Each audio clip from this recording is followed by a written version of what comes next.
Padrões de Judicialização Comparada, Aborto e Matrimônio Igualitário no México e no Brasil, com a professora Francisca Pur Jiménez. Meu nome é Jane Reis, eu sou professora de Direito Constitucional da UERJ, integro o capítulo brasileiro da ICOM, junto com a professora Juliana Cesário, com a professora Marta, que estão aqui também participando como debatedoras. Vou fazer uma breve apresentação da professora Francisca.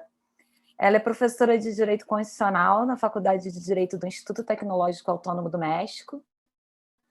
Tem doutorado e mestrado pela Yale Law School, nos Estados Unidos, e bacharelado pela Pompeu de Fabra, na Espanha, onde também obteve a certificação de pesquisa dentro do programa de doutorado em Direito Público. É também editora-chefe da Isonomia, um periódico de teoria jurídica com revisão por pares. A professora Francisca é uma grande referência na área de estudos sobre judiciário, direito comparado, controle de constitucionalidade e no campo dos direitos relacionados a questões de gênero e legislação antidiscriminação. Então, estamos muito ansiosas para ouvi-la e para debater o conteúdo dos seus artigos e da sua conferência. Professora Francisca, a palavra é sua. Muchas gracias.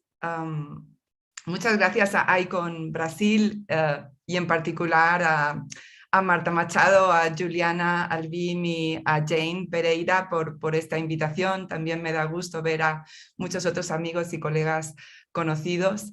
Y claro, agradezco, me siento honrada de la posibilidad de desarrollar con motivo de vuestro encuentro anual algunas reflexiones comparadas sobre los patrones de judicialización en México y en Brasil, quizás sobre algunos elementos más generales del sistema constitucional en los dos países, con un enfoque particular en dos temas que han ocupado un espacio muy importante en el debate político y jurídico de nuestros países en la década pasada, ¿no? El matrimonio igualitario y la interrupción del embarazo.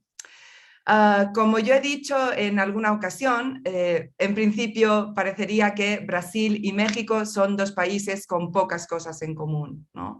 Son dos países muy grandes que en algún sentido funcionan bajo dinámicas esencialmente autorreferentes, ¿no? Como unos grandes todos holísticos, autosuficientes, como continentes, ¿no? En sí mismos, que no necesitan casi mirar hacia afuera en sus dinámicas cotidianas y que aparte parecen estar geográfica y culturalmente distantes, ¿no? El uno del otro. Y sin embargo, a mí me ha llamado mucho la atención en estos últimos años que he tenido oportunidad de conocer a través de la obra de colegas brasileñas y brasileños, a través de un cierto seguimiento de las dinámicas constitucionales y en particular judiciales y en alguna visita al Supremo Tribunal Federal, me ha sorprendido encontrar paralelismos que son muy llamativos, en particular a nivel de sistema de justicia constitucional, ¿sí? Por eso, cuando adoptamos una mirada informada por las metodologías del derecho comparado, casi que siento que respecto de Brasil y México, al menos por lo que hace al sistema de justicia constitucional, habría que adoptar un paradigma de casos más similares, no de casos más dispares, sino asumir la similaridad de base y en ese contexto, claro, son más bien las disanalogías, lo distinto, lo que entonces es interesante tratar de explicar, ¿no? ¿Cuáles son estos elementos similares o comunes que a mí me llaman la atención? Yo destacaría al menos tres. Simplemente todo lo que diga lo tienen que tomar como insumos para la discusión. Evidentemente puedo estar como equivocada, ustedes pueden estar en desacuerdo conmigo. Pero yo diría que en primer lugar a mí me llama la atención que hay paralelismos en cuanto a los patrones de elaboración y reforma de la Constitución y lo que ello representa en términos de patrones de legitimidad, ¿no? Tanto la Constitución brasileña como la Constitución mexicana tienen origen en procesos que sin duda son legítimos, pero tampoco son particularmente participativos o inclusivos, digamos, ¿sí? O sea, son constituciones que, bueno, que no son la Constitución chilena que ahora, ¿no? Van a por fin nuestros amigos chilenos van a reemplazar, pero tampoco es la constitución de Ecuador o de Bolivia, que es como celebrada por provenir de una dinámica constituyente como muy distintivamente inclusiva. La Constitución de Brasil es una constitución que creo que funcionó muy bien a nivel de transición y de poner unos cimientos muy buenos para la democracia constitucional brasileña, que tiene buenos contenidos, pero es una constitución que en parte fue negociada y es una constitución que la clase política brasileña ha podido reformar sin muchas dificultades, ¿no? Sin necesidad de llamar a referéndums, sin necesidad de que participen las entidades federativas, porque la fórmula de reforma de la Constitución brasileña no exige ninguna de las dos cosas, en diálogo ciertamente con el Supremo Tribunal Federal, que ha hecho control de constitucionalidad de las reformas. La Constitución mexicana, por su parte, superficialmente parece que tiene un origen revolucionario más glamuroso, pero en realidad, claro, tiene más de 100 años y la verdad es que el constituyente del 17 claramente no era plural en el sentido que ahora consideraríamos plural una asamblea constituyente. Y además ha sido reformada muchísimas ocasiones, ¿no? Más de 800, bajo dinámicas esencialmente de negociación de élites, un poco desde arriba, ¿no? También con muy poca participación ciudadana. Así que bueno, yo diría que en los dos casos tenemos constituciones que funcionan, que son legítimas, pero que tampoco tienen una cuenta en el banco de legitimidad de origen extraordinaria y que por tanto en gran parte las dos dependen de no de legitimidad de origen, sino de legitimidad de ejercicio, ¿no? de legitimidad de resultados. La segunda cosa que me llama la atención, el segundo paralelo, es a nivel de declaraciones de derechos, y eso quizás son cosas que comparte la Constitución de Brasil y México con muchos otros países de América Latina, ¿no? En los dos países tenemos declaraciones de derechos típicas del constitucionalismo regional de la última ola, muy largas, ¿no? Más o menos detalladas, bastante detalladas, en particular si las comparamos con las constituciones de las democracias norteatlánticas, constituciones abiertas al derecho internacional de los derechos humanos y acompañadas de una cantidad de mecanismos que se preocupan por la efectividad, ¿no? En Brasil hay control difuso y 4 modalidades de control concentrado, además de vías dedicadas como mandatos de garantía, mandatos de injunción que proporcionan, digamos, como vías adicionales contra acción pública que viole derechos. Y en México, a pesar de que, como ahora voy a decir, hay problemas de efectividad, hay problemas, sin embargo también tenemos un menú completísimo de vías de garantía, en particular de vías de garantía judicial. Hay control difuso, control concentrado y control semiconcentrado, ¿sí? Y la tercera analogía que a mí me llama la atención, y eso sí que no sería común con otros países, sino que lo encuentro bien propio de Brasil y de México, es la analogía a nivel de Cortes Supremas, ¿no? A nivel de cómo son los tribunales terminales en los dos países. Estas constituciones democráticas de la última ola en Brasil y en México han sido administradas bajo la mirada de 2 tribunales que en los 2 casos son tribunales muy antiguos, ¿no?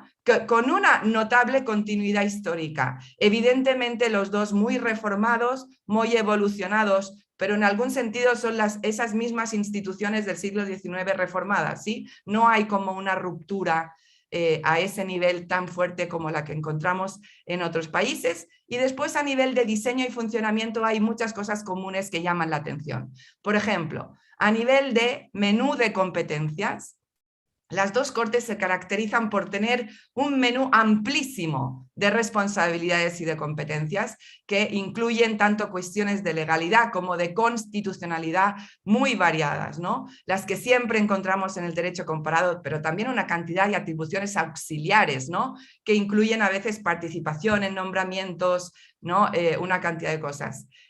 Diego Werneck, ¿no? Ha hablado a veces del tribunal más poderoso del mundo. En fin, en el caso de la Corte brasileña, la Corte mexicana, a eso voy a ir ahora, quizá no ha querido ser la Corte más poderosa del mundo, pero tiene un menú de responsabilidades que quizás también se lo hubiera permitido muy, muy, muy grande. Además, las 2 resuelven un número de casos cada año que es difícil de creer, ¿no? La Corte brasileña todavía más, o sea, siempre contamos en miles y miles, pero todavía más la Corte brasileña, pero en cualquier caso las 2.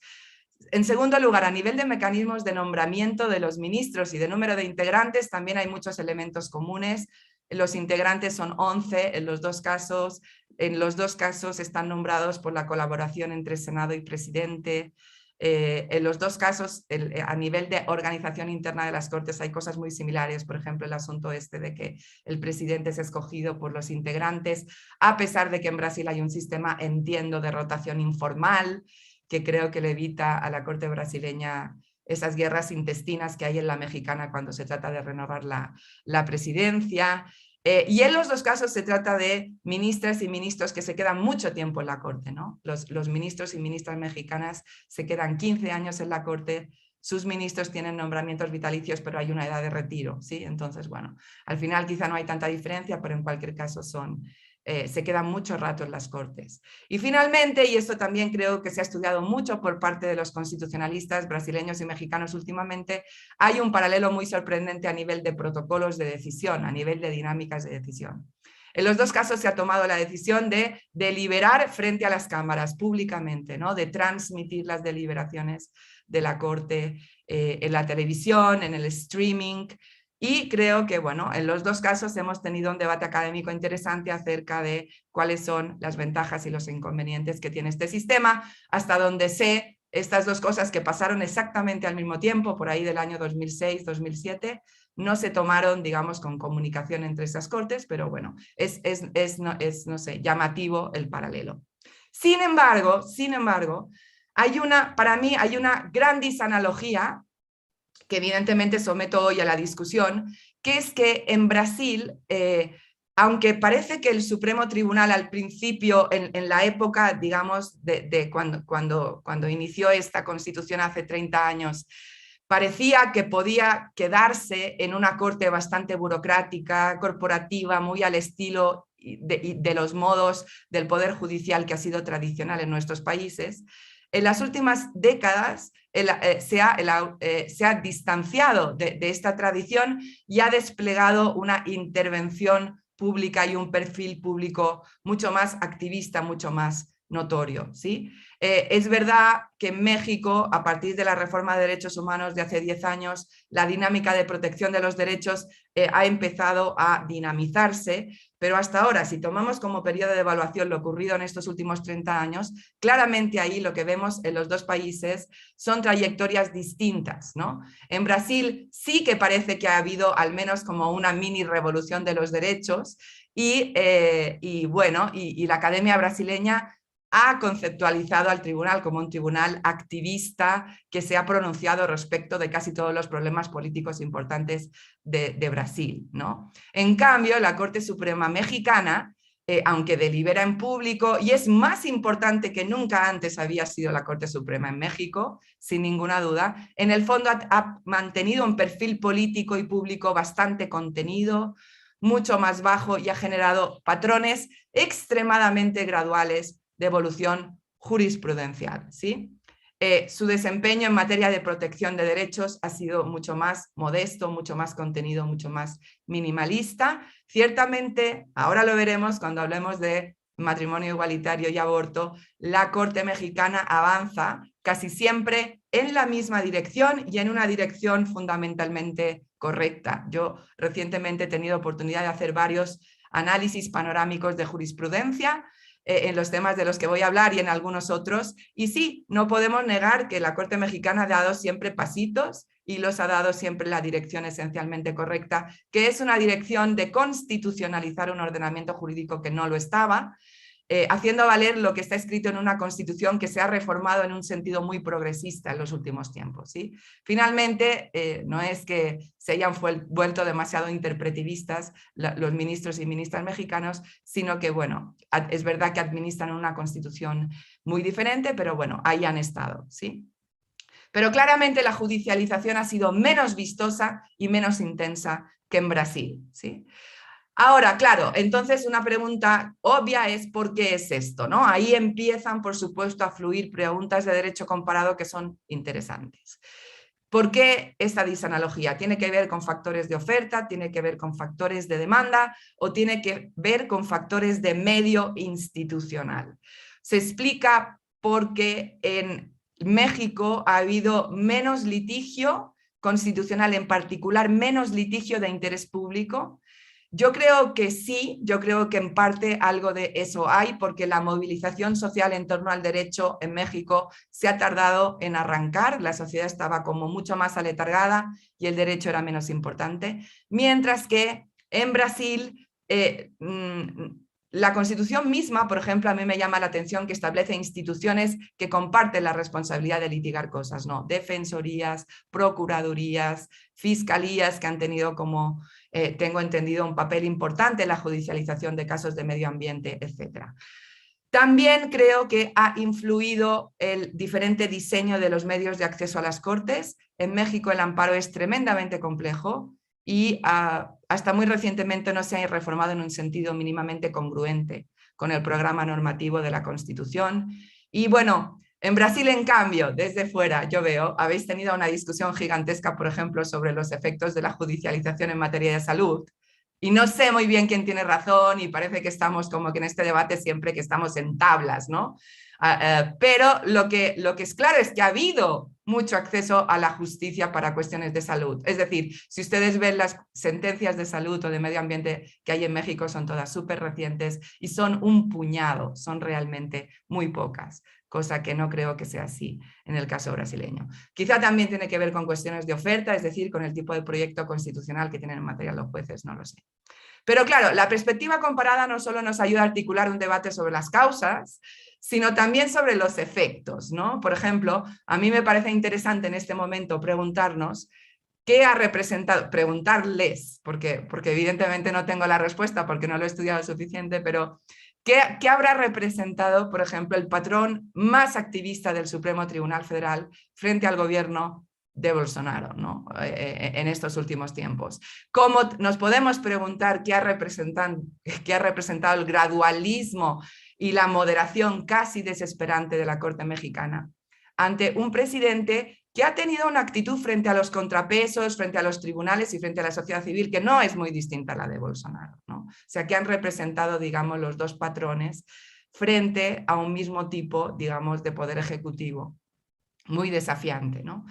Y en cualquier caso, como señaló hace mucho tiempo Frank Michelman cuando hablaba de la perspectiva dialógica en derecho comparado, creo que la perspectiva comparada nos ayuda, por supuesto, a conocernos mejor a nosotros mismos, a conocer más la jurisprudencia de cada lugar, a obligarnos a caracterizarnos frente al otro, ¿no? Que es un poco cuando Marta me invitó a dar esta plática. Claro, lo primero que tienes que hacer es tratar de reconstruir tu propia historia porque la tienes que contar a los demás y la tienes que comparar con la historia brasileña sobre los mismos temas. Así que creo que este marco, esta propuesta, es un marco muy propicio para, en realidad, minimalistamente emprender la identificación, descripción, análisis crítico de los patrones de judicialización, en este caso en dos áreas que son muy importantes en cualquier país latinoamericano. ¿Por qué? Porque posiblemente con la única excepción de Argentina, en todos los países de la región, en materia de matrimonio igualitario y aborto, partíamos de legislación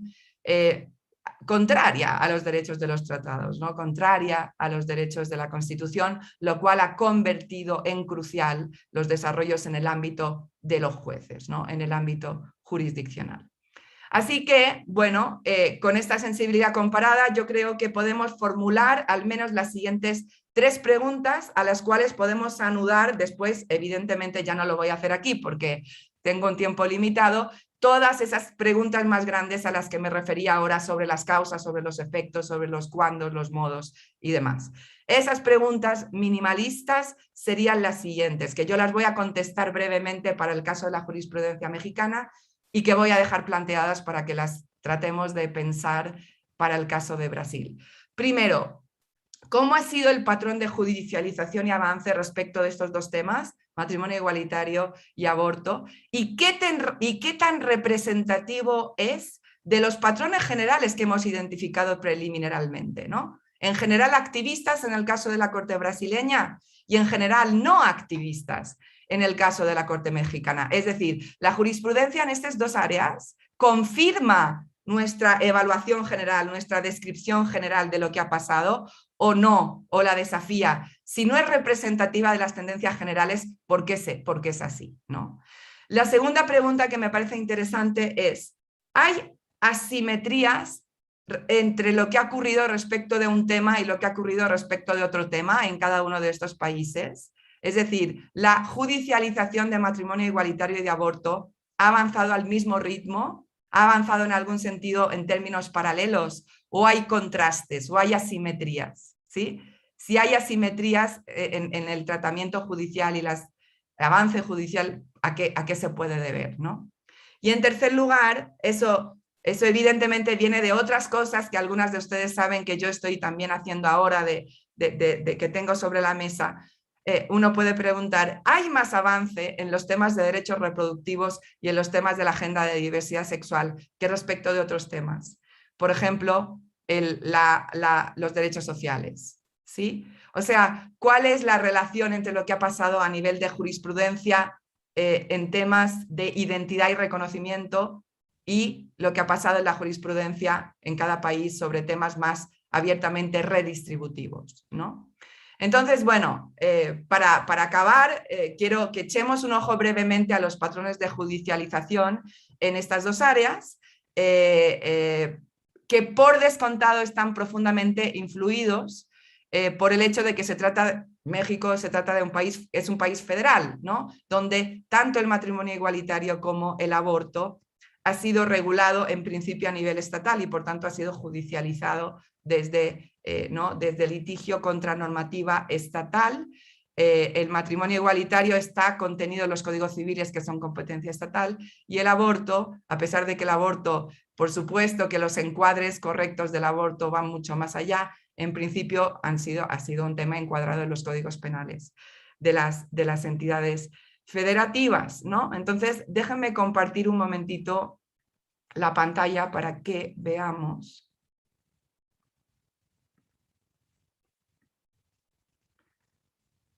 Un poco cómo ha sido la línea y entonces responder un poco estas tres preguntas en el caso de México y dejarlas como planteadas para discutir el caso de Brasil. Fíjense, ¿ven la filmina? ¿Pueden ver lo que compartí? Sí, sí, sí. Vale. Fíjense, básicamente, digo, descontando un caso de, el caso del aborto no, en el caso del matrimonio igualitario, empecemos por matrimonio igualitario, fíjense cómo es el patrón de judicialización y de intervención judicial. Lo primero que tiene que hacer la Corte Mexicana es resolver en el año 2010 una acción de inconstitucionalidad, control abstracto, contra una norma legislativa que es la que da el paso adelante, ¿sí? Lo cual ya facilita las cosas para la Corte, porque la Corte simplemente tiene que determinar si la creación, la incorporación del matrimonio para parejas del mismo sexo, el matrimonio igualitario, en la legislación de la Ciudad de México es o no constitucional. Lo cual están de acuerdo que es mucho más fácil que tener como que de oficio, ¿no?, cómo crear la institución. Y la Corte lo declara válido sobre la base de argumentos que en el fondo, si los pensamos, son también bastante cómodos y bastante minimalistas para la Corte, porque el gran argumento para validar el matrimonio igualitario es la protección de la familia en la Constitución. O sea, que no es un encuadre, digamos, particularmente revolucionario. A la Corte le basta decir que la protección a las familias del artículo 4 es una protección a todas las familias, y no solamente a las familias basadas en el matrimonio excluyente tradicional entre hombre y mujer. Y además, la Corte valida de bypass, o sea, en la misma, valida la adopción por parte de parejas del mismo sexo, pero también sin tener casi que desplegar una argumentación. Y también les resulta muy cómodo porque simplemente, claro, como los códigos civiles permitían adoptar a las parejas casadas, una vez se cambia lo que son las parejas casadas, queda autorizada la adopción, ¿sí? Con lo cual, fíjense cómo es este primer paso, es un paso cómodo y es un paso pues correcto, protector de derechos, pero no particularmente interpretativista ni activista en ningún sentido. Después, muy pronto, la Corte resuelve vía amparo, no vía control abstracto, en la primera sala. Ahí sí ya da el paso de declarar inconstitucional legislación que preveía el matrimonio en términos excluyentes, pero el primer pasito que da no lleva a la inaplicación de esa normativa, sino a una interpretación conforme. ¿Sí? O sea, se declara que la normativa es inválida, pero que puede sobrevivir la norma, siempre y cuando se interprete que matrimonio es unión de dos personas y no unión entre hombre y mujer. Pero muy pronto, en el año 2014, ya la Corte tiene un amparo un poquito más robusto, en el que ya no hace interpretación conforme, sino que hace inaplicación, como correspondería en cualquier amparo, digamos, por inconstitucionalidad de la norma, y además añade también un poquito en cuanto a que este es un amparo que interponen dos personas que no se querían casar, pero que se sentían estigmatizadas por la normativa vigente, ¿sí? Y eso, digamos que eso implica que este amparo, por supuesto, que es un paso adelante en términos del tipo de reclamo, y porque en estos dos amparos ya la Corte, por supuesto, sigue hablando del artículo 4, la protección de la familia, pero ya habla mucho más de igualdad, ¿no? De no discriminación por razón de identidad y orientación sexual y una gotita de libre desarrollo, ¿no? Y después, un pasito más, en el año 2015, la Corte hace lo que en Brasil llamáis unas súmulas, ¿sí? Unos resúmenes, unas tesis genéricas sobre inconstitucionalidad de este tipo de legislación en todos los estados, con la idea de que sea más fácil para los jueces inferiores, digamos, que amparar a las personas que piden un matrimonio igualitario porque la legislación es todavía excluyente. Y finalmente, digamos, el patrón se acaba de culminar, hay otros casos, pero esencialmente son iguales. En el año 2016, el Pleno de la Corte invalida erga omnes, en control abstracto, ya no la primera sala, porque todos los amparos eran de primera sala, sino la Corte en pleno, la definición excluyente del matrimonio en la legislación de Jalisco. O sea que, ¿cómo es en términos generales el patrón de judicialización de este tema en México? Yo diría, es extremadamente gradual, como siempre, es decir, en esto no hay sorpresas, pero siempre se avanza, ¿no? Siempre vamos para adelante, y en este caso, ahora lo voy a contrastar con el de aborto, es un patrón, en el fondo, mucho más rápido que el que vamos a ver en aborto, porque, como veis, tampoco pasan tantos años, ¿están de acuerdo? Desde el año 2010 al año 2015 el tema más o menos se había resuelto a nivel constitucional, y de hecho, bueno, ha habido más de 32 estados reformaron su legislación, ¿sí? Un poco en diálogo, no en diálogo explícito porque no son resolutivos dialógicos, pero un poco bajo el estado de opinión creado por la Corte. Más de la mitad de los 32 estados han modificado los códigos civiles, y en los otros hay matrimonio igualitario vía amparo, ¿sí? Amparos que se tienen que conceder porque hay jurisprudencia vinculante, ¿no? ¿Cómo ha sido el asunto en materia de aborto, en materia de interrupción del embarazo? Bueno, dejando de lado un caso poco importante de por ahí del año 2000-2002, en el que la Corte se tenía que pronunciar sobre si las causales eran causas de justificación o eran excluyentes de responsabilidad, el primer caso importante, que también lo recordarán, que yo creo que muchos lo recordaréis, es un caso estructuralmente similar al que hemos visto de matrimonio igualitario, porque era simplemente que el primer paso adelante lo tomaba el DF, ahora llamada Ciudad de México, y a la Corte simplemente le tocaba decir si eso era válido o era inválido, ¿sí? ¿Y qué dijo la Corte? La Corte dijo que era válido, que la legalización del aborto durante el primer trimestre incorporada a la legislación de la ciudad era válida, pero utilizó argumentos, no argumentos de derecho, sino argumentos estrictamente competenciales, ¿sí? O sea, con una argumentación extremadamente minimalista, ¿sí? Pero lo importante es que dijo que estaba bien, ¿vale? Después hay toda una etapa intermedia, en donde los avances son bien pequeñitos, ¿vale? Por ejemplo, en el año 2010 hay una controversia constitucional sobre píldora del día siguiente, en donde la Corte dice que la competencia es de la Federación y que la Federación, en este caso la Federación había decidido repartir, ¿no?, esa píldora como parte de la atención sanitaria, como parte de la materia de salud, y la Corte dijo que estaba bien, pero de nuevo sin entrar a la discusión sobre derechos. Después, en el año 2011, hay dos, claro, en materia de aborto, hubo un poquito más de backlash por parte del poder, de los poderes legislativos, y se aprobaron una serie de reformas a las constituciones de los estados que consagraban la protección de la vida desde la concepción, a pesar de que eso no llevó a la modificación de los códigos penales, ¿sí? Que seguían siendo bastante restrictivos, ¿sí? Pero digamos que casi que ahí uno podía ver como un gesto como que quería ser muy simbólico de que vamos a poner en la Constitución estatal la protección de la vida. ¿Y qué pasó en la Corte? En el año 2011 no se juntaron los votos necesarios para invalidar esas cláusulas. O sea que ¿no? Hubo una mayoría que pensaba que eran contrarios a la Constitución Federal, pero los casos se quedaron en el limbo porque no hubo la mayoría necesaria, que son 8 votos, para declarar la inconstitucionalidad. Después, durante mucho tiempo, después empezó el litigio vía amparo en materia de aborto. Y aunque no lo crean, la Corte se la pasó desechando muchos de los amparos, ¿sí? Muchos de estos amparos denunciaban simplemente falta de acceso a causales legales de aborto. Por ejemplo, el aborto en caso de violación es legal. Está despenalizado por indicaciones en todos los códigos penales que siguen con el sistema de indicaciones, y sin embargo la gente llegaba al hospital y le negaban los amparos legales después de un episodio de violación, y la Corte decía que ya no podía hacer nada porque ya estaba todo consumado, porque cuando llegaba a la Corte la persona ya había, el embarazo ya estaba culminado, ¿no? Y eso no se cambió hasta el año 2017. ¿Sí? Como veis, digamos que el avance en esta materia es un avance mucho más lento que en el caso de matrimonio igualitario.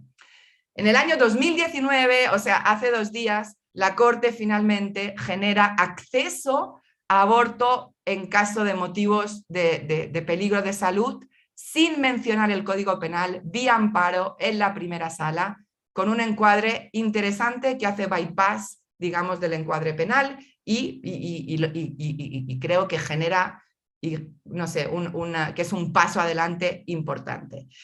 Pero claro, después este paso ya no nos importa tanto como nos importaba el año pasado, porque finalmente en el año 2021, como creo que habéis tenido la oportunidad de ver en la prensa, en las noticias jurídicas y demás, la Corte finalmente decide 3 casos que sí que representan un avance muy significativo en materia de aborto legal, porque al mismo tiempo en acción, en control abstracto, declara inconstitucionales esas declaraciones de la vida protegida desde la concepción, porque la Corte dice que esto lleva a regulaciones que no pueden balancear convenientemente todos los ingredientes constitucionales en juego.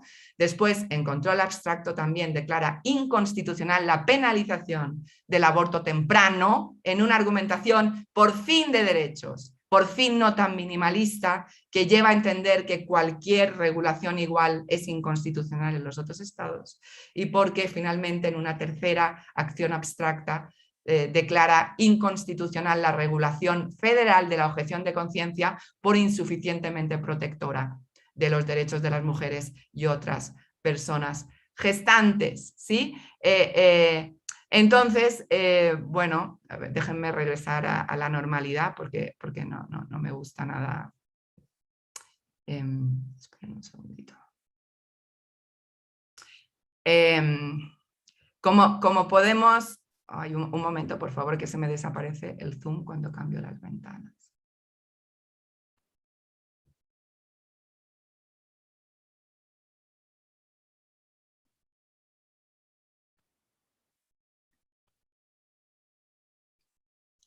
¿Cuáles serían entonces, a la luz de las preguntas, y con eso termino y ya pasamos a los comentarios y todo lo que siga? ¿Cuál sería entonces la respuesta a las preguntas que yo hacía, digamos, ¿no? que la oportunidad de la perspectiva comparada con Brasil nos ayuda a formular? La primera pregunta, ¿se acuerdan? Era ¿cuáles son los patrones? ¿Qué tipo de patrón vemos y si confirman o no los patrones generales de cada corte, ¿no? Y yo diría que en el caso de estos 2 temas la respuesta es afirmativa. Yo creo que el patrón es un patrón protector de derechos, es un patrón fundamentalmente consistente, pero extremadamente gradual, ¿sí? Hasta la desesperación. Incluso en estas dos líneas jurisprudenciales, que creo que son historias de éxito, la Corte mexicana sigue siendo una corte no activista, ¿no? Y en uno de los artículos que yo les pasé, yo sostengo eso, ¿no? O sea, sostengo que la actuación en general de la Corte Suprema en caso de matrimonio igualitario es un caso de protección de derechos, pero sin activismo, ¿no? En ninguno de los distintas acepciones en que uno podría manejar este concepto, que ciertamente no se maneja con el mismo significado por todo el mundo, ¿no? Entonces, bien, patrones exitosos, protectores, pero graduales hasta la desesperación. Claro, ahí podemos colgar un mini debate sobre ventajas y desventajas del gradualismo, ¿no? En el caso de México, ventajas del gradualismo, quizá no hay tanto backlash, ¿sí? Quizá hay como más tiempo de qué, pero desventajas, digamos, el enorme costo en términos de litigio que ha representado cada uno de los pequeños baby steps que la Corte Suprema ha dado en cada uno de estos dos temas. O sea, ¿por qué se avanzó en estos dos temas también? Porque ha habido litigantes heroicos que han puesto amparos que son complicadísimos sin cesar, y por tanto la Corte ha avanzado a fuerza de que se le pregunte y se le pregunte y se le pregunte lo mismo. Segundo, se ha avanzado más igual en matrimonio igualitario que en aborto. Los patrones son simétricos o son asimétricos. Yo creo que son un poco asimétricos, ¿sí? O sea, a mí siempre me sorprendió que, bueno, que así como en matrimonio igualitario, en 3 años avanzamos, aunque fuera con varios pequeños pasos, se avanzó claramente y la Corte pasa de simplemente legal, ¿no? Decir que está bien lo que hace el legislador, a de oficio decir que esto es inconstitucional. Como habéis visto en el caso del aborto, nos tenemos que esperar desde el año 2008 al año 2021, ¿no? Para hacer exactamente lo mismo. El caso de matrimonio igualitario se hace en 3 años o 4. O sea que claramente el tema del aborto no ha avanzado tan rápido. Claro, eso no significa que la agenda de diversidad sexual como un todo haya avanzado muchísimo en México. Ha avanzado el tema del matrimonio, ¿sí? Pero no necesariamente los temas de transexualidad, de intersexualidad. Hay pequeñas gotitas y diría que también son positivas, pero no olvidemos que aquí el gran tema es el tema del matrimonio, que no sé por qué a las Cortes les queda más cómodo que otros temas que tienen que ver con las agendas de diversidad, ¿sí? Y en tercer lugar, y eso de nuevo ya no se desprende de estas dos áreas, sino de comparar estas áreas con otras áreas, y eso lo estoy haciendo con Sofía Treviño, que nos acompaña hoy en el Zoom, la veo. Si uno pregunta, ¿ha avanzado más la Corte en estos temas que en el fondo son temas un poco de la agenda de identidad y de reconocimiento? Evidentemente sin negar que tienen consecuencias redistributivas, pero que son muy como ¿no? de ese... ¿O ha avanzado más en los temas de derechos sociales, seguridad social, ¿sí? En los temas de la agenda redistributiva como típica de siempre? En México, y eso me interesa mucho, cómo sería la respuesta en el caso de Brasil, ¿vale? En México claramente se ha avanzado mucho más en estos temas que respecto de la agenda de derechos sociales y de redistribución, ¿vale? Con lo cual es interesante, bueno, pensar por qué. Y el siguiente paso, por supuesto, y aquí lo voy a dejar, es tratar de contestar. Yo lo podría tratar de contestar si sigo investigando, pero a efectos de esta charla va a servir como para abrir la discusión, cómo se contestarían estas 3 preguntas en el caso de la jurisprudencia brasileña, ¿no? En materia de aborto y en materia de matrimonio igualitario. Es decir, ¿confirma la jurisprudencia brasileña sobre estos temas los patrones generales bastante activistas del Supremo Tribunal o no? Y si no es así, ¿por qué? Si es así, pues tampoco hay que explicar tanto. Segundo, ¿ha avanzado en paralelo el tema del matrimonio igualitario en Brasil y el tema del aborto, o hay asimetrías? Y uno claramente avanzó mucho más que el otro.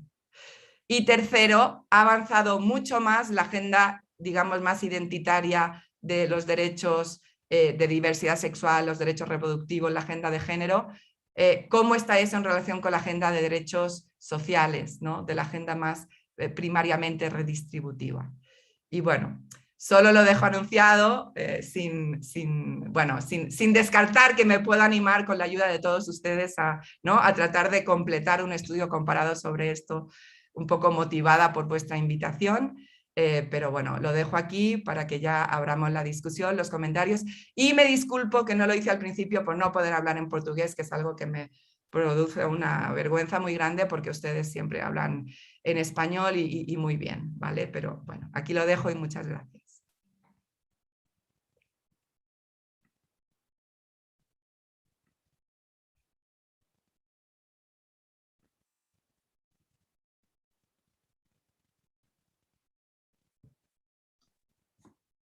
Acho que está muda, Jane.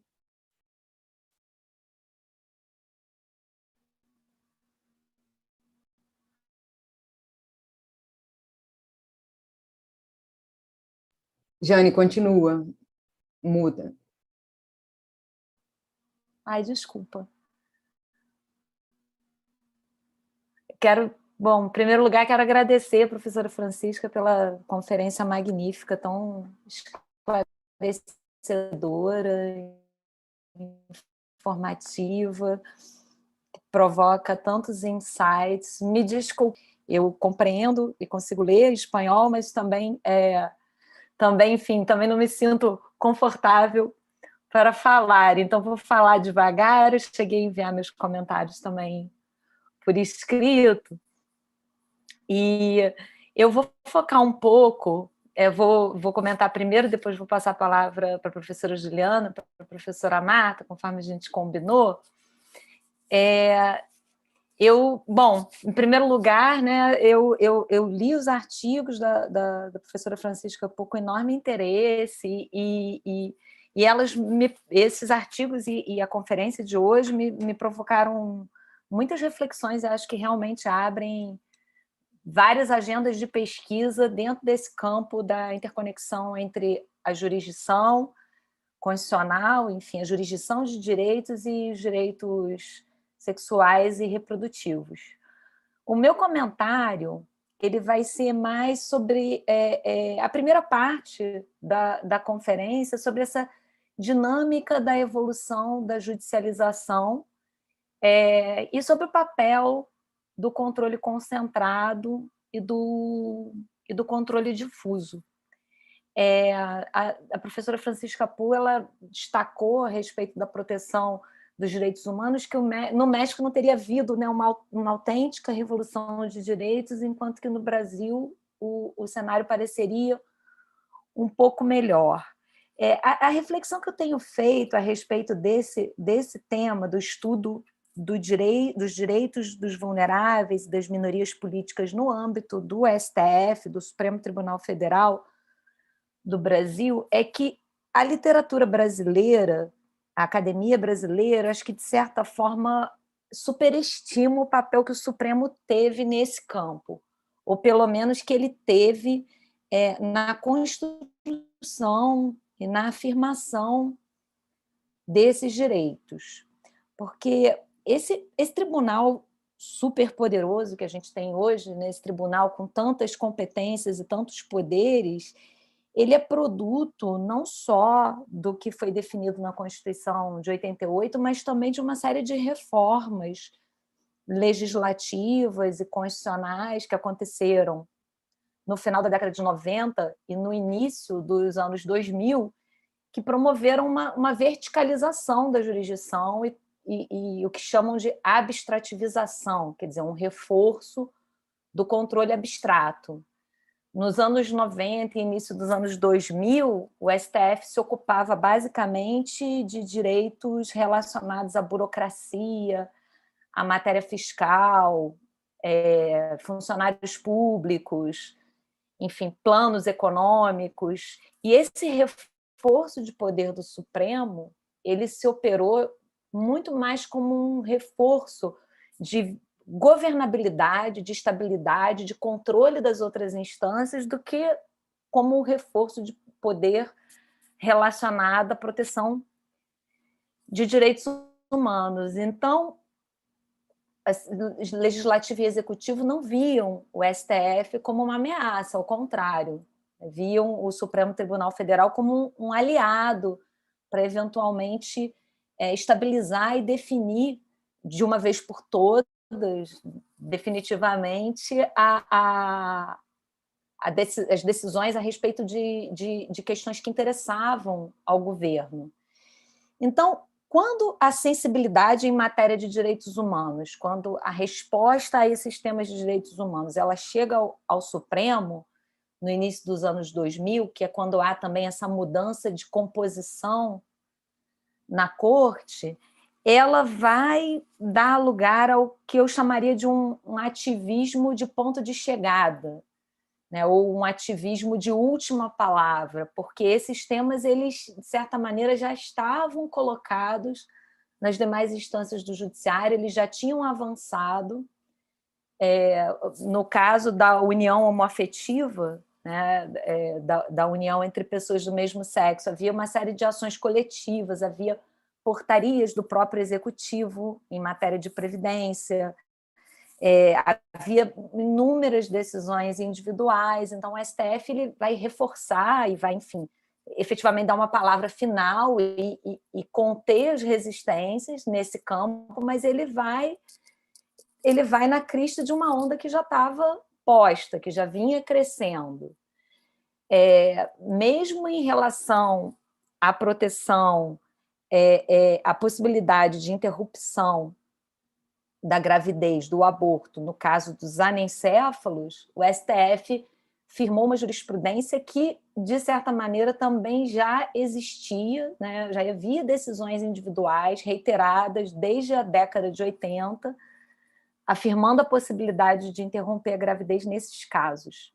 Então, eu acho que o STF, nesses casos, e também muito em função da TV Justiça, teve um papel simbólico muito importante, mas não um papel de efetivamente promover uma revolução, ou talvez de confirmar ou de estabilizar mudanças que estavam em curso. Isso a gente pode aplicar também, acho que esse raciocínio, para questões como ações afirmativas, a lei de biossegurança, matéria previdenciária, matéria de direitos de direitos sociais, de prestações de saúde. O STF confirma, enfim, algo que teve início ou no legislativo ou no âmbito do controle difuso.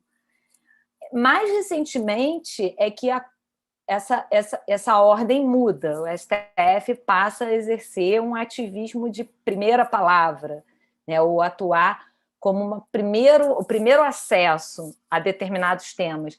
Mas isso vai acontecer, em geral, não nesse campo envolvendo direitos sexuais e direitos reprodutivos e questões de gênero, ou seja, não nesses casos em que existe, inclusive, uma tensão, né, uma fricção entre a dinâmica jurídica e a questão da religião. Eu queria até perguntar para a professora Francisca de que maneira esses temas interagem no México com eventual, né, aproximação ou envolvimento entre Estado e religião na dinâmica política, na discussão política. Porque no Brasil essa interferência ela tem se acentuado nas últimas décadas e isso acaba, acho que de alguma forma também interferindo na dinâmica das relações entre judiciário e executivo e legislativo também. E aí, mais recentemente, por exemplo, no caso da ação em que se discute um estado de coisas inconstitucional no sistema penitenciário, na intervenção da polícia nas favelas, se busca uma resposta do STF em primeira linha, né, de algo que não vinha sendo amadurecido ou tensionado no judiciário há tanto tempo. Então, aí acho que a gente poderia falar de um ativismo de primeira palavra, né, ou enfim, de ponto de partida. E aí, considerando essas questões, enfim, que eu acho que colocam um debate sobre, na perspectiva do litígio estratégico de direitos humanos, colocam um debate sobre as vantagens e desvantagens do sistema difuso e do sistema concentrado. Quer dizer, do ponto de vista estratégico da proteção dos direitos humanos, essa judicialização diretamente na cúpula, né, na Suprema Corte ou no STF, ela vai ter vantagens, porque vai ser possível tentar persuadir um número menor de juízes e, uma vez que ela esteja firmada, ela tem uma maior definitividade. Mas, por outro lado, existe a questão da dificuldade de acesso, né, do fato de que o acesso à cúpula do judiciário, às Supremas Cortes, ele é ainda mais elitizado do que o acesso ao controle difuso. Então, eu fico com esse questionamento sobre... eu trago assim, essa dúvida, esse ponto para debate, sobre, do ponto de vista da afirmação dos direitos dessas minorias políticas, de que maneira o controle difuso poderia fornecer uma base sobre a qual o tribunal vai atuar de forma mais definitiva, ou se o controle concentrado, ao contrário, seria mais eficaz, porque no Brasil o controle concentrado ele ainda tem uma outra desvantagem, que é o fato de que o Supremo Tribunal Federal tem uma ampla discrição, uma ampla discricionariedade em relação à sua agenda. Então, é possível também interromper uma determinada discussão em matéria de proteção de direitos de minorias vulneráveis ou de minorias políticas e evitar que aquela discussão avance, simplesmente não julgando. Então, além dessa questão da elitização, tem essa questão também do controle do tempo, do controle da agenda. E aí, por fim, um pequeno comentário sobre que a professora Francisca vinha falando sobre a questão da assimetria. Acho que a professora Juliana vai falar em seguida e ela certamente vai explorar, a gente tinha conversado, ela vai explorar um pouco esse tema da distinção do tratamento dos dois temas. Eu fico pensando, fico me questionando sobre a dimensão também socioeconômica que essa diferença, né, no tempo de avanço pode ter, porque as questões relacionadas ao casamento igualitário ou à união homoafetiva, elas, em geral, impactam de forma mais homogênea as classes mais altas, enfim, a elite, também é afetada, né, pelo estigma, pela discriminação nesse campo. Enquanto que, em matéria de acesso à prestação de saúde, no caso do aborto, né, no caso da interrupção da gestação, acho que o impacto relacionado à dimensão econômica, à dimensão de raça, ele é maior, a diferença, né, o gap entre o impacto que esses dois negativas de direito deflagram é maior do que no primeiro caso. Mas essa é uma hipótese que eu estou colocando aqui também para discussão e debate. E aí, a minha pergunta é um pouco nessa linha, né? Sob o ponto de vista da professora Francisca, a partir da questão das vantagens e das desvantagens do sistema difuso e concentrado, partindo dessa comparação com o México. E mais, assim, parabenizar, dizer que eu estou muito feliz de participar desse debate e aprendendo muito. Eu vou, em seguida, passar a palavra para a professora Juliana Cesário Alvim, que é professora de Direitos Humanos da Universidade Federal de Minas Gerais, e que também integra o nosso capítulo brasileiro da ICOM. Juliana, a palavra é sua. Muito obrigada, Jane. Eu não fui tão diligente quanto a professora Jane, que enviou seus comentários antecipadamente, então eu vou me arriscar aqui num portunhol e já peço desculpas de antemão pelos erros que vão estar certamente presentes. Então, vamos ao portunhol. Muchas gracias una vez más a la presencia de la profesora Francisca Pol, que tiene una obra que nos inspira muchísimo. Y me gustaría agradecer también a mis compañeras panelistas, Jane y Marta, con quien estoy escribiendo un artículo del que derivan algunas de las reflexiones que voy a proponer hoy. Y también me gustaría agradecer la organización de ICONES Brasil, su co-chair y también la Secretaría Ejecutiva y Ana Laura, que nos ha ayudado muchísimo también. Y finalmente, el apoyo de la Escuela de Derecho de la FGV São Paulo y el Centro de Estudios Latinoamericanos de la UFMG y el CEPED-UERJ.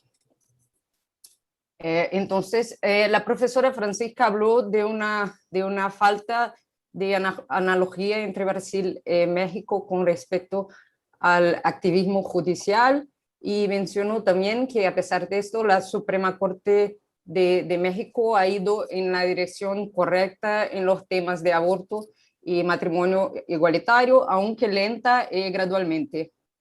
Entonces, yo quisiera proponer quizás una reflexión sobre la existencia de una otra desanalogía que involucra el hecho que en Brasil me parece que las decisiones sobre los derechos de las mujeres y los derechos LGBT han ido por caminos diferentes y que tienen que ver con las dos últimas preguntas que la profesora Francisca puso al final de su charla, y que tal vez también ilustre algunos puntos planteados por la profesora Jane en su charla también. Entonces, en el caso de los derechos LGBT, pienso que la trayectoria ha sido más lineal. En el caso de los derechos de las mujeres, en particular los derechos reproductivos y el derecho al aborto, más ambiguo. Esto, paradójicamente, ocurre a pesar de que la Constitución de 88 reconoce expresamente la igualdad de género y la prohibición de la discriminación por razón de sexo, lo que no hace explícitamente respecto a la orientación sexual. Lo que nos hace creer que esta acción está mucho más ligada a consideraciones tal vez políticas, sociales, incluida la interacción con otros poderes que el texto de la propia Constitución. Yo también agregaría que en este contexto que hemos tenido 3 ministras mujeres hasta la fecha, muy pocas, pero ningún ministro o ministra públicamente LGBT. Entonces, con respecto a los derechos LGBT, ya en la década de 2000, la Suprema Corte garantizó el acceso a medicamentos a las personas con VIH por medio del sistema público de salud. Casi 3 años después, el matrimonio igualitario fue reconocido, también no de una manera particularmente revolucionaria, como señaló la profesora Francisca, pero haciendo una interpretación no obvia, pero sistemática de la Constitución en oposición al texto expreso que hablaba solo de una unión estable entre hombre y mujer. En 2017, el tribunal reconoció la necesidad de permitir la rectificación de los registros de personas trans sin que hubiera una ley en ese sentido. En 2020, prohibió la discriminación por donación de sangre por parte de hombres homosexuales, y también el año pasado, adoptando una agenda más penal, muy audazmente creó un nuevo tipo penal equiparando la LGBT-fobia con el racismo, que es un delito imprescriptible. Hay algunas ambigüedades en algunos de estos casos, por ejemplo, en los argumentos utilizados, por veces un poco complicados, y también el hecho que en un caso importante sobre los derechos de las personas trans, se detuvo en 2015 y nunca se, no, 2016, no, 2015 y nunca se reanudó. Sin embargo, quizás sea posible decir que en lo que respecta a los derechos de las mujeres, la trayectoria de la defensa ha sido aún más ambigua, especialmente en los casos que involucran derechos reproductivos, en particular aborto. Entonces, los primeros casos directamente abordando las cuestiones de género fue en 2003, involucró una discusión sobre el pago de la licencia por maternidad. En la ocasión, la Corte, con base en la prohibición de la discriminación por sexo y la igualdad entre hombres y mujeres, excluyó de la aplicación de un tope a licencia por maternidad a fin de evitar que los empleadores eviten contratar mujeres. En los años siguientes, otras decisiones sobre pensiones y derechos laborales fueron proferidas por la Corte. Cabe señalar que, como en el caso de las personas LGBT, el tema ingresa a la Suprema Corte a través de los derechos sociales. En el caso de los derechos de los LGBTs, derecho a la salud y asistencia social y derechos laborales para las mujeres. También, como en el caso de la LGBTfobia, hay un caso respecto a la lucha contra violencia, que fue el caso en que se consideró constitucional la ley contra la violencia intrafamiliar, la ley María da Peña, y más recientemente algunos casos de feminicidio que tenían que ver con feminicidio y violencia sexual.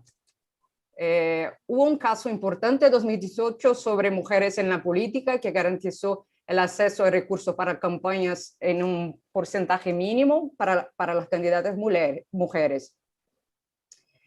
Y el año pasado la Corte, el STF, declaró inconstitucionales leyes municipales que prohíben, porque algunas aún están en vigor, la enseñanza y el aprendizaje de temas relacionados con género y sexualidad. Entonces, hasta este momento, una alineación entre las agendas, hay una alineación en estos temas, derechos sociales, después lucha contra violencia por medio de la legislación criminal, que entonces coinciden las abordajes incluso en los casos de enseñanza de género y sexualidad que involucran las dos cuestiones. Pero si miramos la trayectoria de los casos de aborto, tal vez puede contarnos una otra historia que podría cuestionar el activismo más general de la Corte. El primer caso en respecto del tema fue el caso que agregó una excepción a las excepciones legales para el aborto. Entonces agregó la posibilidad de aborto en caso de feto anencefálico. El caso tardó 8 años para ser juzgado, para tener una decisión definitiva, y parecía apuntar hacia un aumento de las posibilidades de interrupción voluntaria del embarazo. Sin embargo, los casos posteriores no fueron en la misma dirección. Y aquí hablo de los casos decididos por la Corte completa, porque hay algunos casos que son decididos en las turmas, y ahí tenemos un caso favorable al reconocimiento de la descriminalización del aborto. Pero aquí hablo de las decisiones de la Corte completa. Entonces, en un caso que fue propuesto en 2016 sobre las consecuencias de la epidemia de Zika, fue rechazado en 2020 por motivos procedimentales. Lo mismo sucedió en este año con respecto al caso en que se cuestionaba las barreras adicionales impuestas por el Ministerio de la Salud a la práctica de aborto legal. También fue rechazado por motivos de procedimiento. Y el caso más grande que pide la despenalización del aborto hasta por 12 semanas está pendiente de juicio desde 2017. Entonces, a luz de estas consideraciones y del análisis comparadas entre las realidades de los dos países, tal vez sea posible plantear algunas hipótesis. Tal vez sea porque los temas de derechos reproductivos, en particular aborto, tienen menos consenso dentro de la Corte, o una menor unidad del movimiento feminista sobre el tema, o tal vez porque el contexto político neoconservador impidió los avances y porque podría generar resistencia, backlash incluso contra la propia Corte, o también, como dijo la profesora Jani, hay una dimensión de clase en el impacto de estas agendas que influye el tratamiento hecho por la Suprema Corte. Como demostró la profesora Francisca, el avance en México del tema de aborto fue más lento que el tema de los derechos LGBT, pero en Brasil parece que este tema está actualmente bloqueado por la Suprema Corte. Y tal vez esa sea una otra analogía posible entre los dos países y la actuación de los dos cortes constitucionales. Es eso, gracias.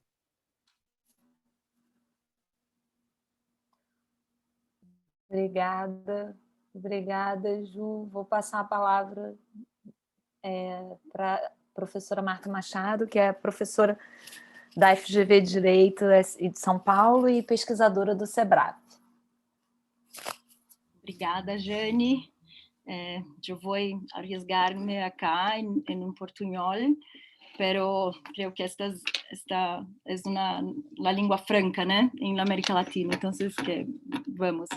Es un gusto inmenso estar aquí entre mujeres que yo admiro tanto, entonces es como los momentos buenos y preciosos de nuestra profesión, ¿no? Poder tener este tipo de charla tan interesante. Y bueno, oír Xisca, bueno, se puedo llamarte así, ya no, siempre que conocí a Francisca era Xisca. Bueno, oírte como largamente y todo era lo que queríamos. Bueno, empezamos pensando, vamos a armar una mesa y después teníamos muchas ganas de te oírte más largamente. Fue como la mejor idea que tuvimos, fue realmente una super clase para nosotras y para quienes están intentando entender lo que está pasando en Brasil actualmente. Bueno, yo tengo un disclaimer que yo no soy constitucionalista, entonces estoy como investigando el tema de aborto y siempre aprendiendo mucho. De origen yo soy penalista y cada vez más tengo que entender y cómo fui siguiendo el campo sin atentar a las barreras. Estoy como todo el día aprendiendo mucho con las constitucionalistas y bueno, especialmente con Juliana, con quien estoy coautorando un texto sobre estos padrones de judicialización. Bueno, yo tenía Juliana ya ha reconstruido más o menos el padrón del aborto y es muy impresionante para mí mirar cómo las cortes empiezan de una manera muy similar.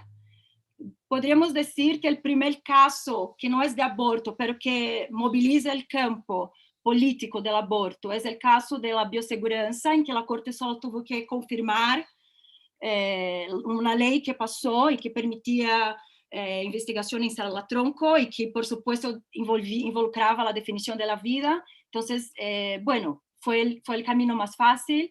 En el segundo lugar, el anencéfalo, embora la Corte tenga, y yo he escrito con Rebeca, intentando como coger y alavancar los argumentos residuales de la Corte y que son más interesantes del punto de vista del derecho a salud y que son un poco más voltados a la garantía de derechos de la mujer con normas internacionales y tal. Embora los votos tengan levantado esto, todos empiezan decidiendo el fallo por el tema de la legalidad.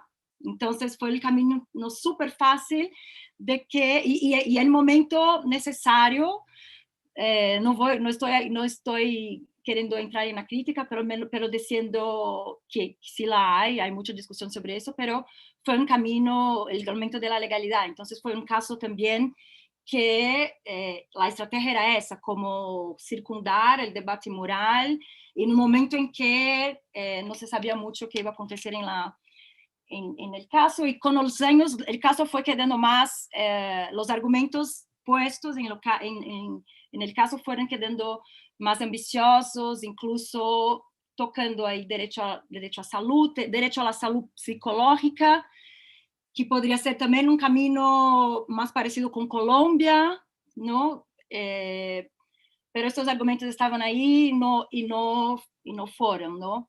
Y después la Corte lavó las manos, ¿no? Tenemos el caso de Zika, el caso de la descriminalización, de la descriminalización que está parado hace años. Entonces, paremos ahí. Y México no, y México dio el paso. Entonces, mi pregunta es, ¿cuál fue el twist? ¿Qué fue definitivo para avanzar? Y para mí, y el hecho de que la Corte brasileña ha sido mucho más activista o mucho más audaciosa en muchos otros casos, pero muy conservadora en el caso del aborto. Y en el espejo, México ha sido menos activista, pero avanzó en un debate que es moralmente y políticamente muy caliente. Entonces, un poco me quedé pensando cómo este capital de legitimidad que está ligado que está un poco calcado en la legalidad, fue importante para que la Corte mexicana haga avanzado en un tema que es muy, muy controverso en sociedades que también son muy patriarcales y tienen la familia en el centro, etc. Y aborto tiene esta peculiaridad, como Juliana dijo, otros temas, hay mucha negociación moral en los otros temas, ¿no? Entonces el casamiento igualitario se reconoce porque se reconoce ahí una dinámica de familia, el amor de la familia. Entonces hay mucha negociación moral para los avances que tenemos tenido en el campo de los derechos sexuales y reproductivos o de los derechos LGBTI que más y los derechos de las mujeres. Pero el aborto pone este problema, como decimos en portugués, o bode na sala, ¿no? La concepción, hay como una afronta más, es menos susceptible a negociar moralmente con la protección de la familia, etc. Entonces, bueno, eso quería, como no soy constitucionalista y tengo aquí el privilegio de dialogar con usted, quería, bueno, poner esto, ¿cómo podemos pensar el papel de la Corte en estos, o el papel político de la Corte impactando en las agendas, en la agenda de aborto? Tengo siempre la impresión de que la agenda más feminista fue como rifada por la Corte para avanzar en otras cosas. Los derechos de las mujeres quedaron como en compaso de espera y ahora lamentablemente se quedó mucho más difícil avanzar. Bueno, creo que tuvimos hoy la confirmación, tuvimos ayer la confirmación de eso. Y el último comentario, que esto es solo un comentario, que el papel político de la Corte se ha transformado en un argumento mismo de los conservadores. Esto también me llama la atención, que esto también es algo que hace más desafiador los avances de la Corte. Si miramos los frames de los conservadores en el debate brasileño del aborto o del campo antiaborto, por ejemplo, miramos que comienzan con argumentos más religiosos, cuando los actores principales eran, por ejemplo, la CNBB, argumentos religiosos, morales, que van se juridificando y los argumentos científicos y jurídicos van siendo cada vez más importantes, entonces son menos moralizados, derecho a la vida un poco más, pero después incluso protección de la mujer, de la salud del feto y de la mujer, es un argumento que se ha movilizado, y por fin lo que me parece un argumento como más desencarnado es justamente el argumento de que, bueno, este es un asunto controverso, pero el lugar de la decisión no es la Corte Suprema, este es un asunto del Parlamento, entonces una respuesta que el Parlamento, que los conservadores en el Parlamento dieron a este caso que Juliana mencionó del habeas corpus, que fue juzgado por una turma y que consideró aborto inconstitucional. face a esta ameaça, los anti-aborto en el Parlamento hicieron un proyecto de ley andar, un proyecto de ley que conocemos, que es del feto anencefálico, andar en una comisión, y en el relatorio de la comisión la discusión más importante es justamente el argumento democrático. Esta no es una cuestión a ser discutida en la Corte está se apropiando del derecho del pueblo, etc. Entonces, creo que esta estrategia también conservadora pone un desafío a más, y bueno, quería solo comentarlo y que lo incorporasen en sus reflexiones. Y bueno, perdón, fui un poco desorganizada, pero es que, bueno, reaccionando y un montón de cosas me hizo pensar en un montón de cosas. Fue muy, muy instigante su ponencia. Gracias. Obrigada, Marta. Devolvo então a palavra à professora Xisca. Impresionante. Hoy me ha servido muchísimo. No voy a hacer justicia a los comentarios, solo voy a como destacar algunas cosas, ¿no?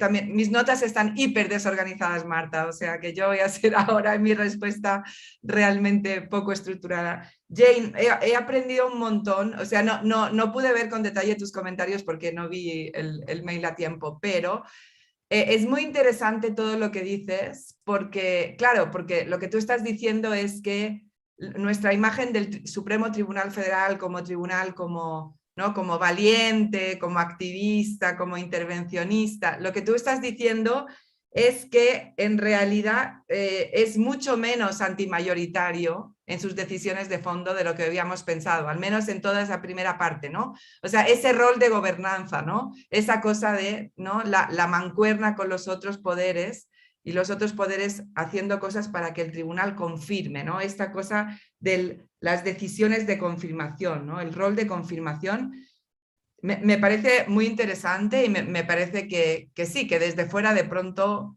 no tenemos tan claro como que esa tremenda funcionalidad a los otros poderes que tuvo el tribunal durante mucho tiempo, ¿no? Y tú dices, y la cuestión de las minorías apenas empezó más tarde. La segunda cosa que me llamó mucho la atención que dijeras, que esto sí que puede ser una disanalogía con México, y está relacionada con tu pregunta de control difuso y abstracto, es que por lo que dices, parece que suceden muchas más cosas abajo del Supremo Tribunal Federal en Brasil, ¿sí? O sea, tú dices, en realidad suceden una cantidad de cosas y no se le puede dar todo el mérito al Supremo Tribunal, porque las cosas están madurando mucho tiempo y los actores políticos están discutiendo las cosas desde mucho antes y demás. Y el problema puede ser, tú dices, que esa jurisprudencia y esa dinámica en los tribunales ordinarios está demasiado centrada en los problemas económicos y no tanto en las agendas de género, de minorías,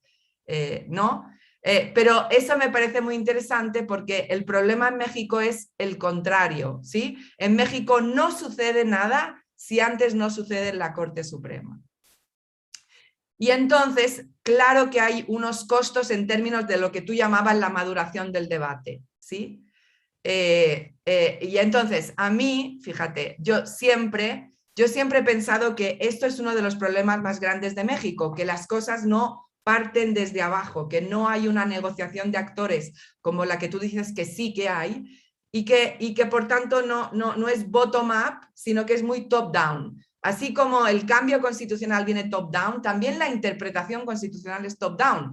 Con lo cual, yo veo el panorama brasileño y como que digo, ¡ay, qué guay!, ¿no? O sea, como que me gusta el asunto de que parece que tenéis una judicatura un poquito más equilibrada. Lo que habría que hacer ahí es equilibrar los temas económicos con los temas, ¿no?, de discriminación, de identidad, de derechos reproductivos.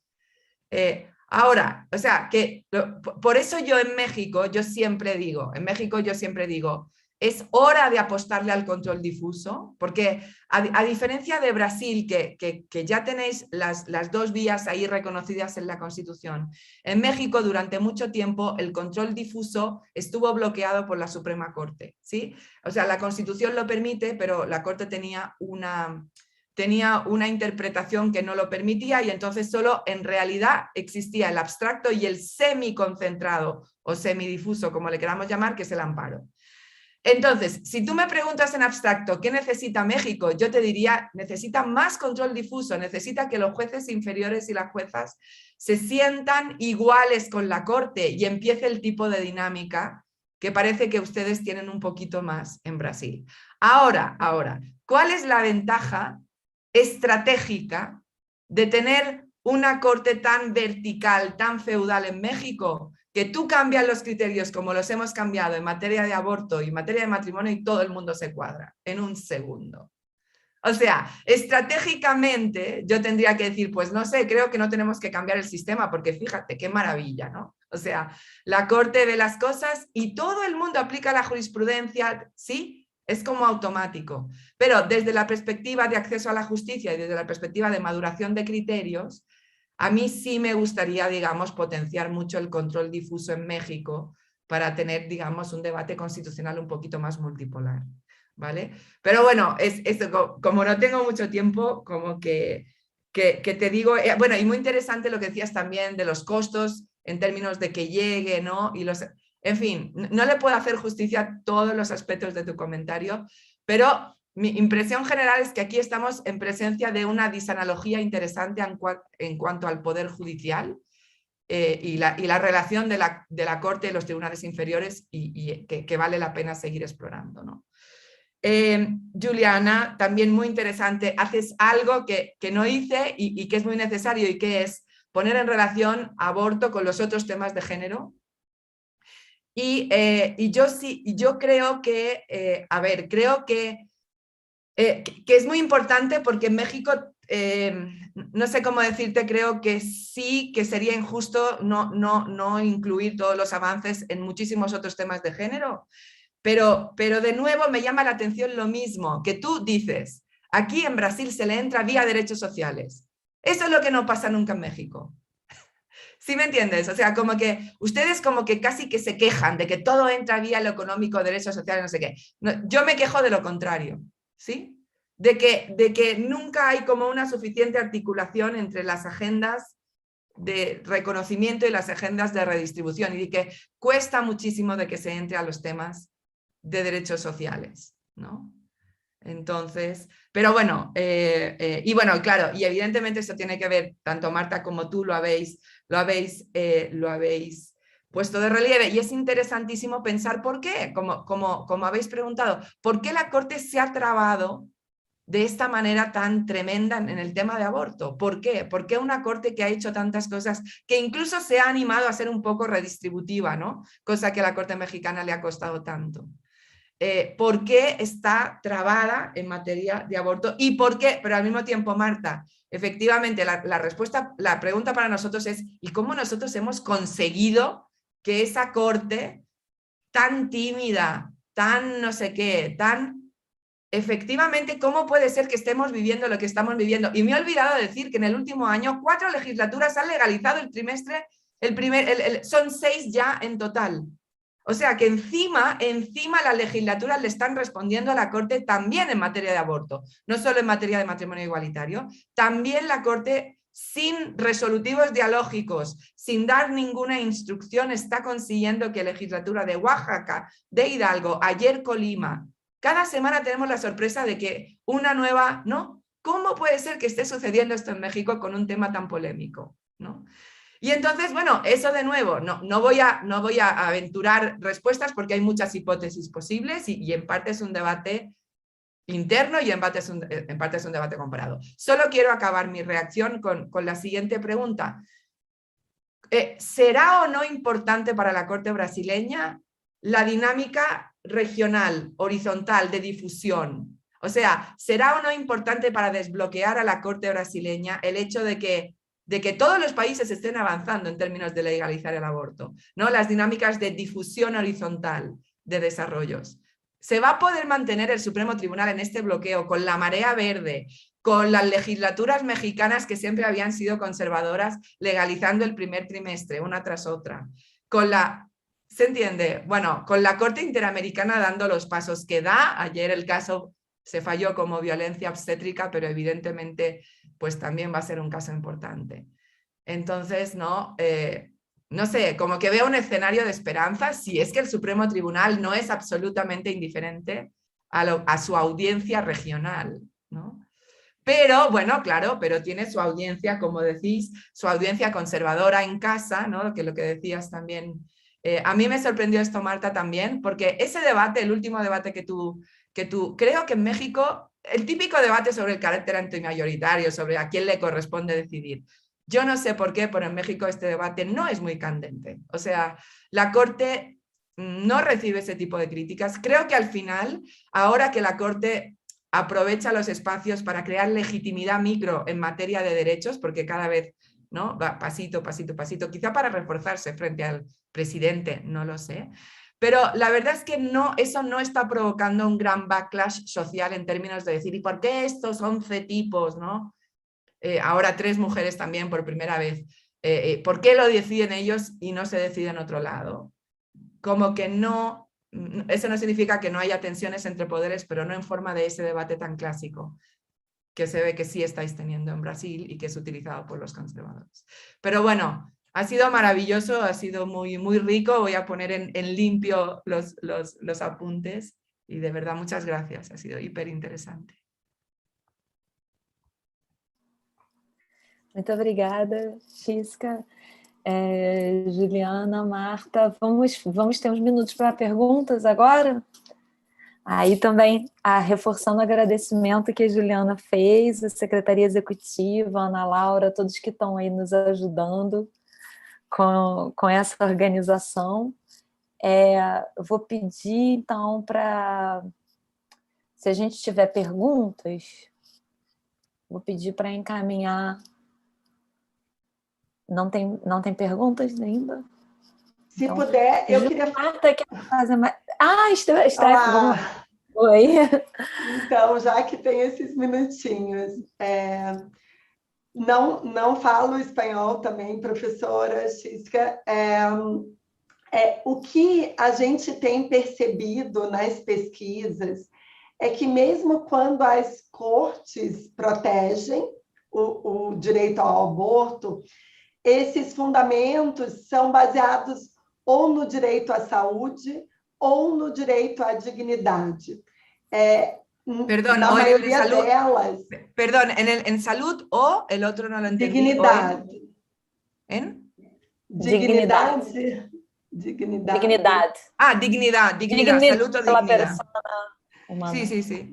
Perdón. Mas, em geral, não com base na autonomia ou na liberdade das mulheres. Então, ainda a ideia de que o direito sexual reprodutivo ou o direito à autonomia sobre o corpo para as mulheres não existe. Isso é querer muito num período de sociedades conservadoras e ainda patriarcais.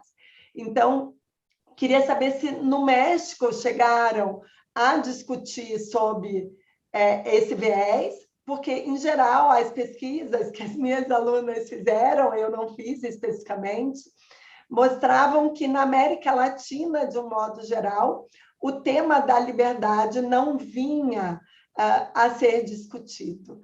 E no Brasil também, em geral, é o tema da saúde, ou da saúde mental, ou da dignidade. Então, queria ouvir um pouquinho sobre isso. Muy interesante, ¿no? La cuestión de qué encuadres han sido más exitosos en unos lugares o en otros. En general, en México sí que los encuadres de autonomía han sido importantes en toda esta jurisprudencia. Es verdad que hablé menos de ello, pero libre desarrollo de la personalidad, que es un encuadre de autonomía clásico, está presente. Incluso hay un caso de cambio de acta por persona transgénero que no he mencionado porque me centré en la línea del matrimonio, y ahí justo ese caso fue el caso en el que la Corte como que construyó el derecho al libre desarrollo como derecho, ¿no? Un poco como por imitación de lo que han hecho otras cortes y demás. Y o sea que, a diferencia de lo que, como tú dices, ha pasado en otros países de la región, en donde el encuadre salud ha sido como más ¿no? Como más de consenso, ¿no? Como que ha sido como más fácil ir por ahí. O el encuadre dignidad, que es un encuadre también, claro, que no es muy revolucionario y por lo mismo pues también ha entrado bien. Yo diría que en México sí que se ha utilizado bastante el libre desarrollo y encuadre de autonomía. Y en las últimas decisiones del 2021 vas a ver que el encuadre más importante es la autonomía reproductiva como encuadre de autonomía. O sea que ahí vas a tener, y no sé por qué, y fíjate, la Corte en este amparo que yo mencioné había intentado entrar por salud, pero quizá como en México la salud es competencia federal, tú no puedes acabar de destruir la inconstitucionalidad de las leyes estatales vía salud, solo puedes como dejarlas de lado, con lo cual la Corte sí que tiene que construir unos encuadres con los cuales pueda atacar más directamente la normativa estatal.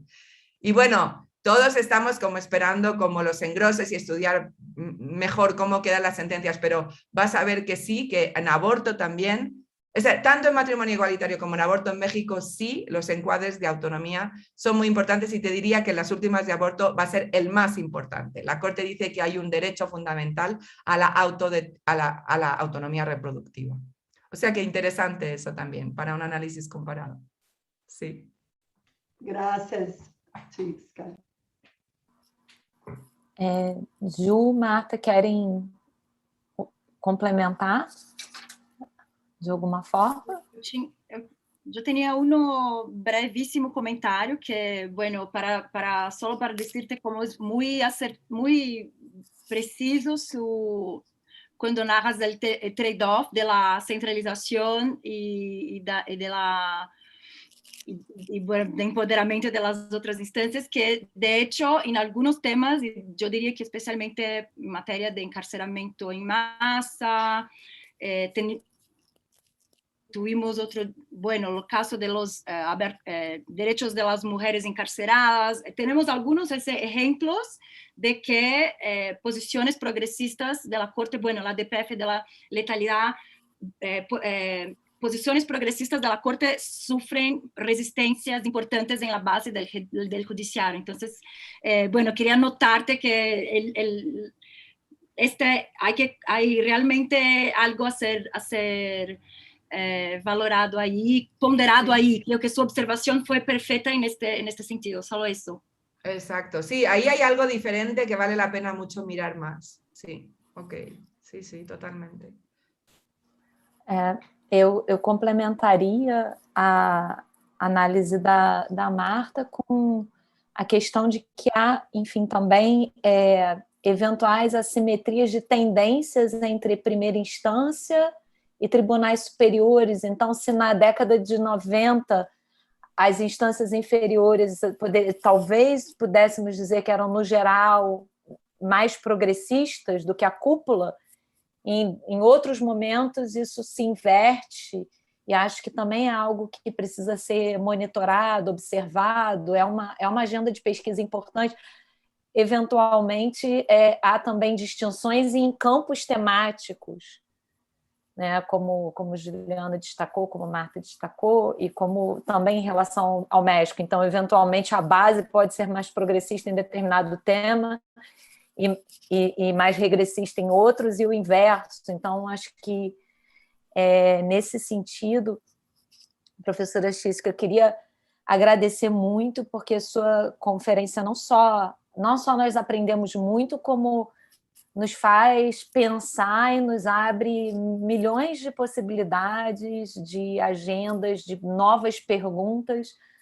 No geral, às vezes é mais empolgante descobrir novas perguntas do que respostas para as antigas perguntas, né? Então, nesse sentido, foi realmente magnífico, maravilhoso. Temos uma pergunta aqui da Ana Laura. Queria pedir a Jus ou a Marta se podem traduzir. Está em português, aí se pode? Acho que se a Ana Laura quiser fazer a pergunta devagarinho, acho que dá, e qualquer coisa a gente... Pode fazer também, já que... Eu não sei falar ótima espanhol, mas acho que eu ideia. vou tentar falar pausadamente. Qualquer coisa eu posso falar em inglês também. Minha dúvida teria relação com estratégias distintas de judicialização e de litígio, de como as partes podem levar um argumento para as cortes. Pensando no que aconteceu no Brasil, eu acho que existiria duas estratégias aí no passado, né? Estratégias de criar exceções ao aborto, então, como no caso do aborto de feto anencefálico, você ir expandindo as causas em que o aborto é possível, e uma segunda estratégia seria tentar derrubar de vez a proibição. Então, seria permitir o aborto em todas as circunstâncias, como, por exemplo, a DPF 442 agora tenta fazer, tenta autorizar o aborto em todas as circunstâncias, desde que seja dentro dos 3 primeiros meses da gestação. Em contrapartida, a estratégia, enfim, que veio antes, no caso do aborto de feto anencefálico, que seria falar todos os casos em que o feto anencefálico pode, e aí criando passo a passo exceções e assim expandindo. E aí a minha pergunta seria, enfim, considerando essas duas estratégias, se uma ou outra estratégia tem mais chances de sucesso, qual teria mais chances de sucesso, considerando os padrões de judicialização comparada. Não sei se eu posso falar alguma coisa em inglês também, se deu para entender. E é isso, muito obrigada pela palestra, eu adorei ouvir todas as considerações. No, o sea, bueno, si es mejor como seguir peleando la ampliación de causales o ir...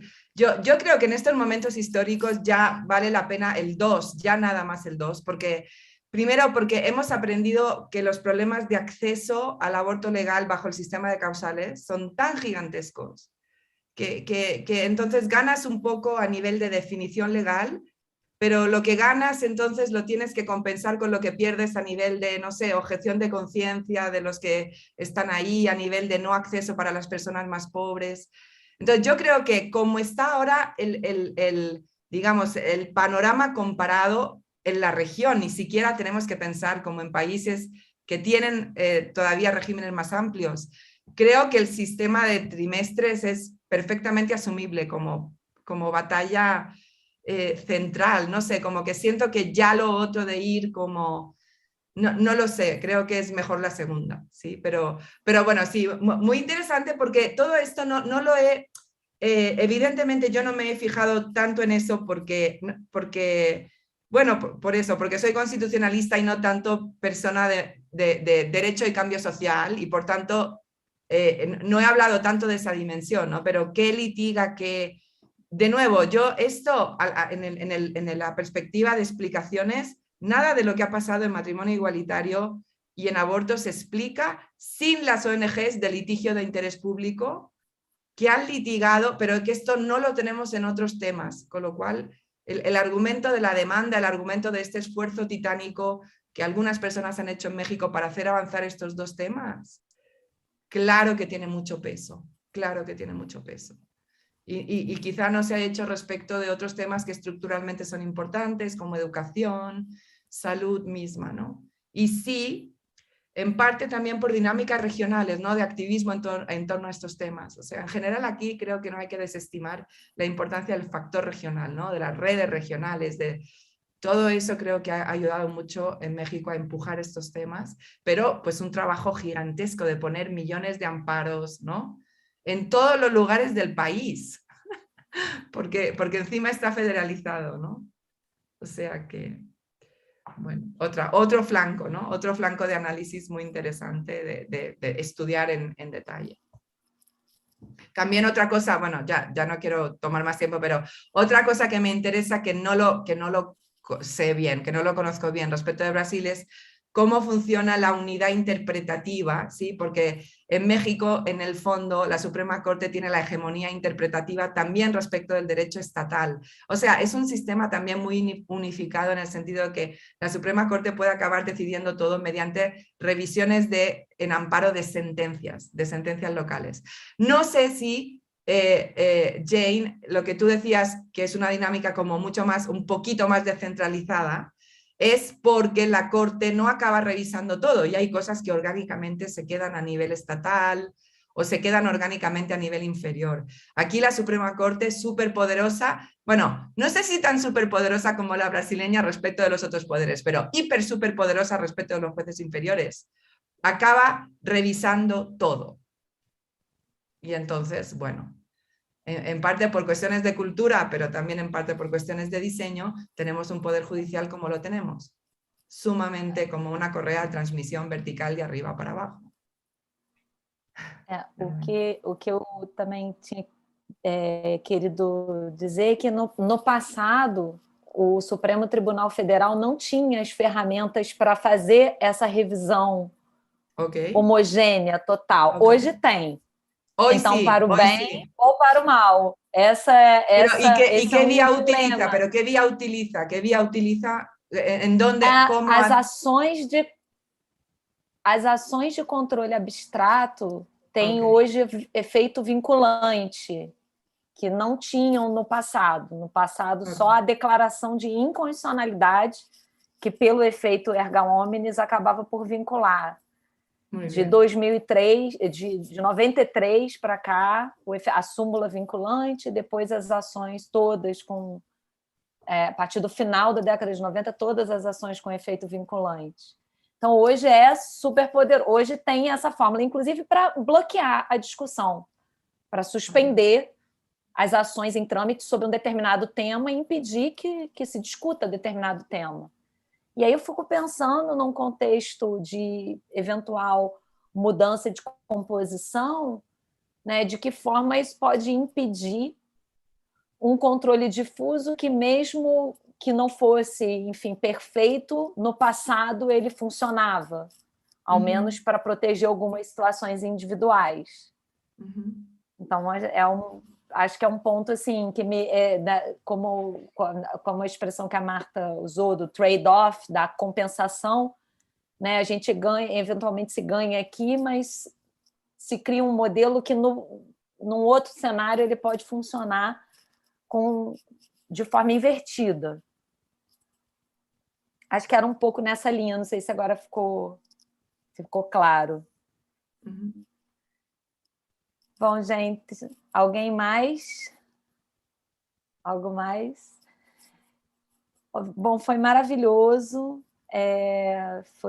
Enfim, foram 2 horas muito, muito estimulantes e eu quero agradecer mais uma vez, agradecer a Juliana e a Marta por terem organizado junto comigo esse painel, a Estefânia, ao Tomás, ao Diego, por todo o suporte do chapter, a professora Xisca por ter dedicado esse tempo a estar aqui com a gente, com essa conferência magnífica. Muito obrigada a todas, a equipe, a Ana Laura e os demais da equipe que tornaram isso possível. Quero mandar beijos e abraços a todos, agradecer e espero que a gente possa continuar essa conversa em outros contextos, em outros ambientes. Muchas gracias, muchas Abraços gracias. Gracias. Muchas gracias, Xisca. Estuvo súper, gracias. Tchau, tchau. Parabéns a todas. Tchau. Tchau. Tchau, gente.